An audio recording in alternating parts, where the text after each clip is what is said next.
You wanna? Too dangerous. Create a rhythm. Have create a rhythm. Right? You're not gonna ride out. If that work, right? Would you go deep into Portland, Jamaica for real Blue Mountain coffee? Most people have heard of Jamaican Blue Mountain coffee. Some people have tasted it, but not many people have gone into the mountains to see where it actually comes from. So today, I'm taking you with me to Cascade District of Portland, Jamaica to visit James Dennis Coffee House. It's a third generation family owned coffee farm tucked away in the Blue Mountains. And let me tell you, this experience made me appreciate Jamaican coffee in a completely different way. Hey guys, welcome back to my channel. Today's video is all about one of those authentic Jamaican experiences that I really love sharing with you. It's not the typical tourist stop, not the resort side of Jamaica, but the side that connects you to the land, the people, the culture, and the stories behind what we produce. I recently did a tour with Island Ride JA called Authentic Jamaica, a local guides tour, and one of the stops was James Dennis Coffee House in Cascade, Portland. Now, the best part of the experience was the drive. Yes.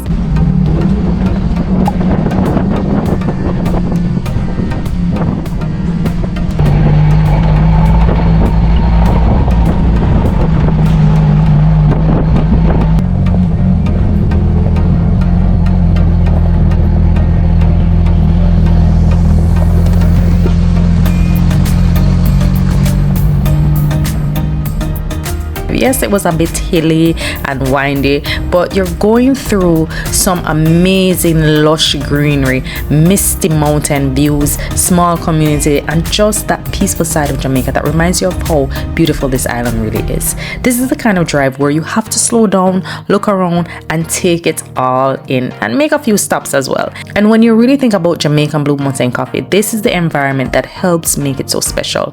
The hills, the climate, the cool air, the rainfall, and the rich soil. So by the time we got to James Dennis Coffee House, I was really excited.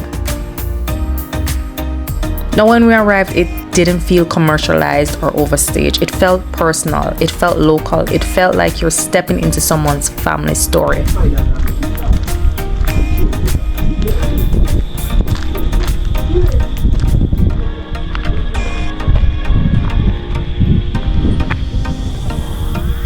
Hi guys, I am in a place called Section here in Portland, and you can hear the truck coming. This is it, but this is so cool. Look at the views here.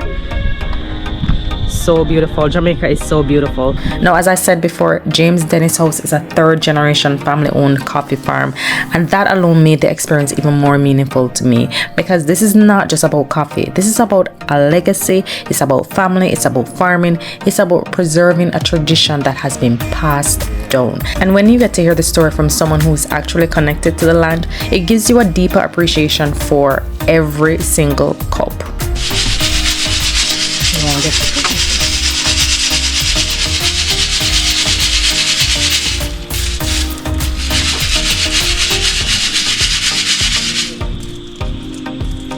Get some sort of trailer put.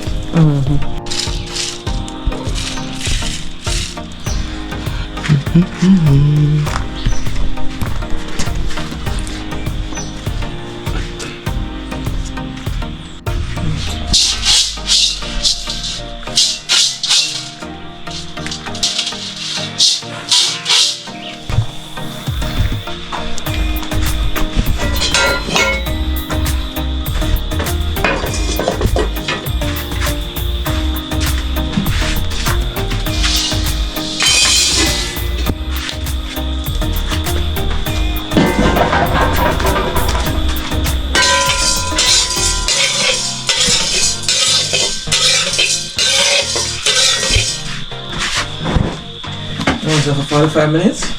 So I want you to sit right there.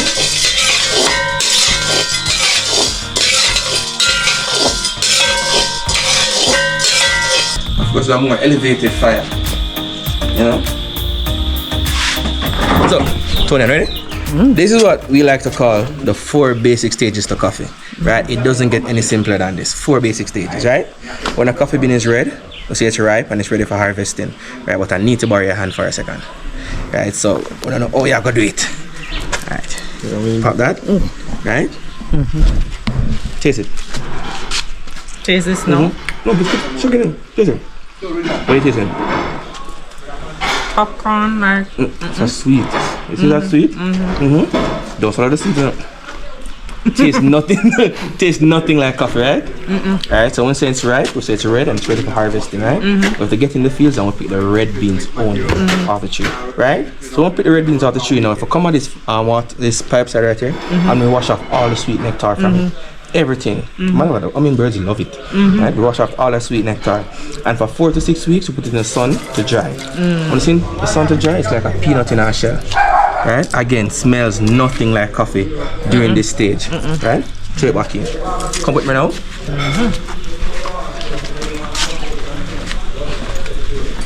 Don't mind the smoke. Now, this device, you must be familiar with it, right? The mortar and pestle. Right? So we throw in the dried coffee beans.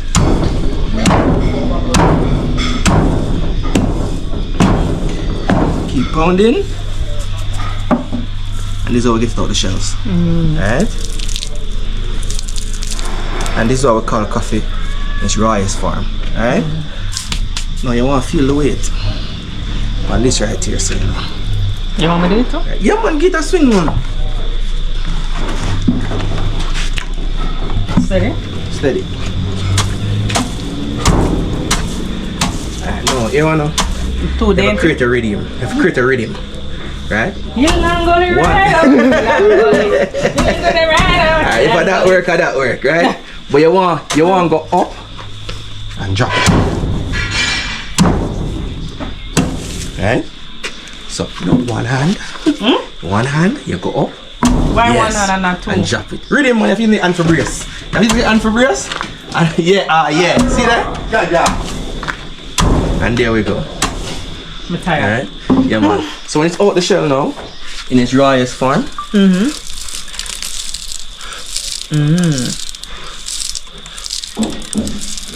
Nice. For 45 minutes to an hour, we start this fireside right here, and that little pot right there, so, and we keep stirring it, right? Nothing's added to the pot. You just put on the hot pot, and you throw in your coffee beans, and you roast it. Now the good thing about roasting it over this fire right here, so you control how you get your beans. Whether you want a medium roast or a dark roast, you control how you get your coffee, right? Okay. Join it inside your mouth. Okay. We're gonna be roasting too. Hi guys, you enjoying? Hello. No. Nothing. Yeah. This is probably the only machine. We have a camp right here, so this is our old-time grinder. Alright? Now to get that coffee to brew,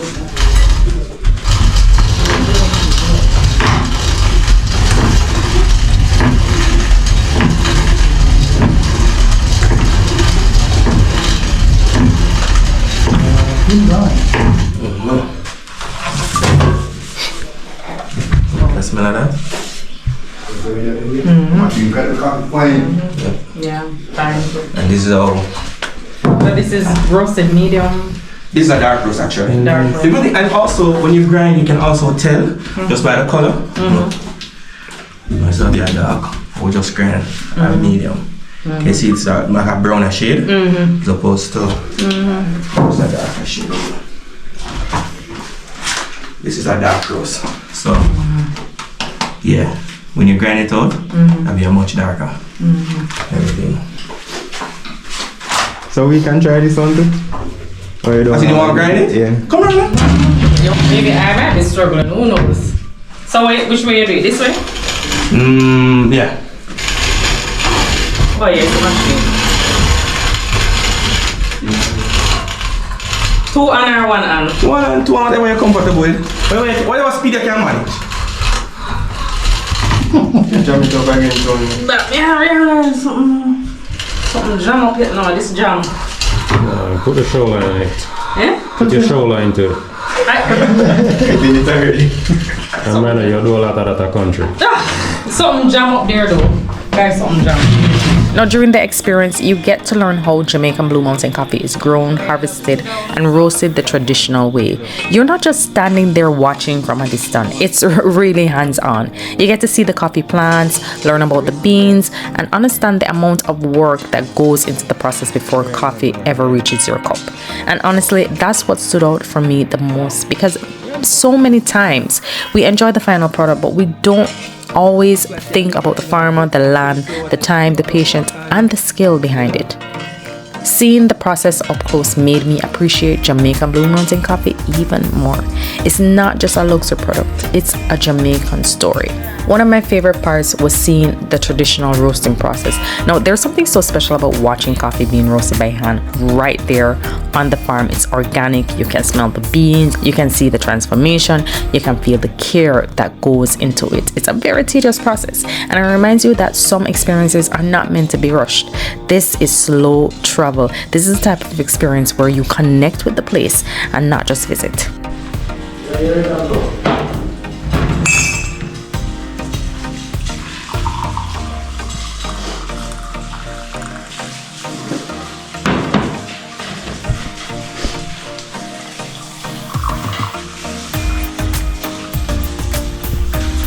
I like to call this a cowboy coffee. It's simpler. We put on the water, let it get really, really hot till it's bubbling. Then we just throw in the coffee, right, the powder, and then we throw in some cold water and just cool it down, right? And that's it. That's all we do. I've never heard of that. And of course, the best part was tasting the coffee. You get to taste the coffee that you just roasted. There is something different about drinking Blue Mountain coffee right here where it's grown. It feels more meaningful. You're not just drinking coffee, you're tasting the land, the tradition, the work behind it. And of course, in supporting them, you can also purchase freshly roasted coffee to take home, which I think is a great way to support the farm directly. And that's something I always love to highlight. When we travel around Jamaica, we have so many opportunities to support the local farmers here, small businesses, and community-based experiences. After the coffee experience, we headed to Cascade Falls. Now, this has been on my list for a very long time, and I was happy that I was able to visit there.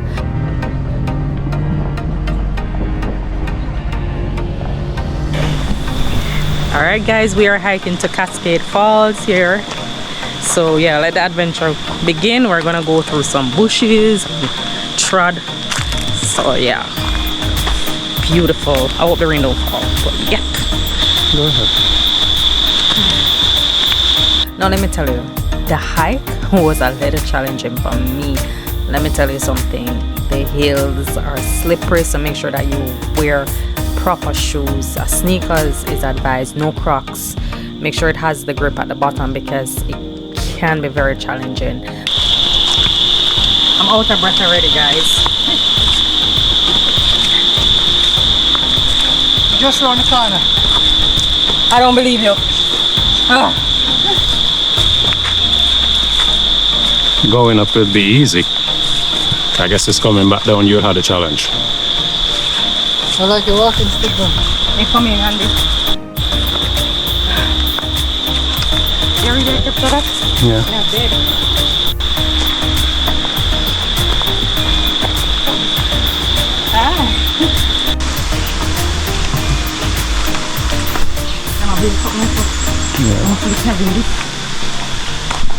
But it was definitely worth it in the end. Look at how beautiful this falls is. It just was magical.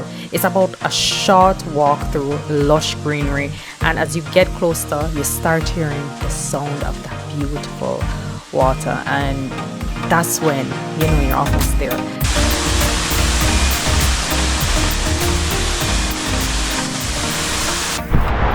Alright guys, we made it to the waterfalls, and as you can see, the water is flowing. Look at the water. It's so beautiful and it's cold and it's really nice. The weather is good and I just enjoy it so much. So yeah, we're just here chilling a little bit and just relaxing.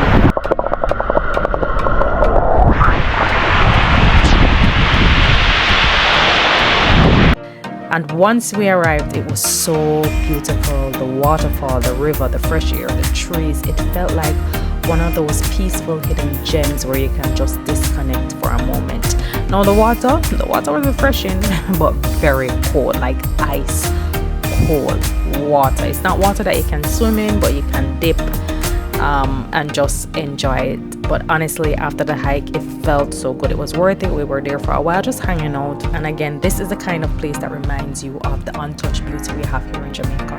It's not crowded, it's not overdone, and it gives you that real nature experience.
Alright guys, unfortunately my time here has come to an end, so we are leaving the falls, and it is so listen, Jamaica is so nice, and this is why you need to come to Jamaica, experience it for yourself, come to the falls, just enjoy yourself.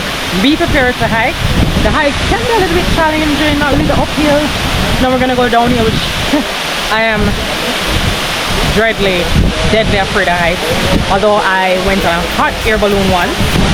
But yeah, but this is it, and yeah guys, I am super excited. After leaving Cascade Falls, we took the drive back to Kingston. We went through the hills, the valleys, all the way through Gordon Town, and honestly this is a part of the journey that was so beautiful. We headed through Gordon Town into the Papine Town, and it was just beautiful just to drive through this side of Jamaica.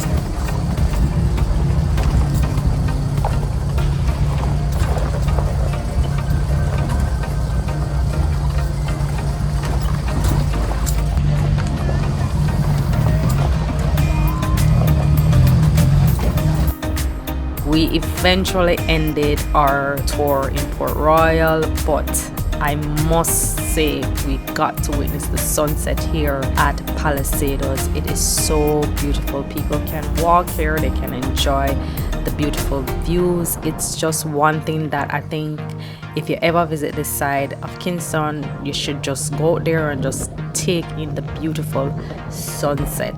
It's so beautiful. It's one of those moments where you just sit there and think Jamaica is truly beautiful.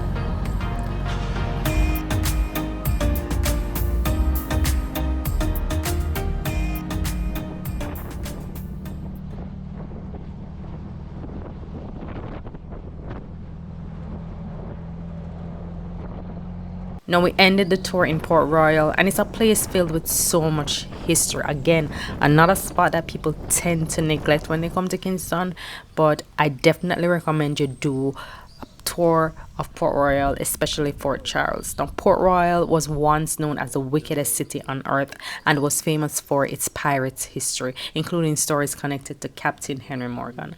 A major earthquake in 1692 destroyed much of the city, and part of it is sank into the sea.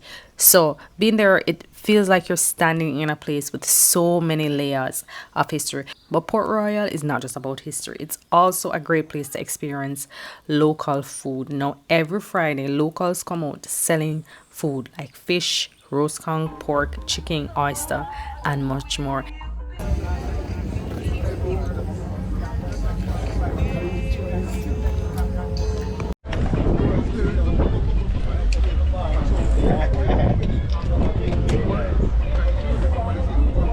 And it's a nice spot to get local food, hang out, and support the community. And that's exactly what we did. We did this tour on a Friday, so it so happened that we got to experience this. You can also visit places like Gloria's if you're in the mood for seafood, but I really loved seeing the street food side of Port Royal too. It was just amazing. It's perfect. You're coming out here, you're supporting the locals. It was a perfect way to end the day. History, food, community, and a beautiful local vibe. So if you're planning a trip to Jamaica and you want something more local, more rooted, more authentic, I would definitely recommend doing an experience like this. This tour reminded me that Jamaica is not just a destination, it's a feeling, it's a story, and sometimes the best parts are found when you go off the main touristy routes. So let me know in the comments, would you go deep into the mountains for coffee, a waterfall, and local food in Port Royal? And if you enjoyed this video, don't forget to like, subscribe, and share it with someone who needs to experience more of the real Jamaica. I'll see you in the next one. Until next time, guys, thank you for watching.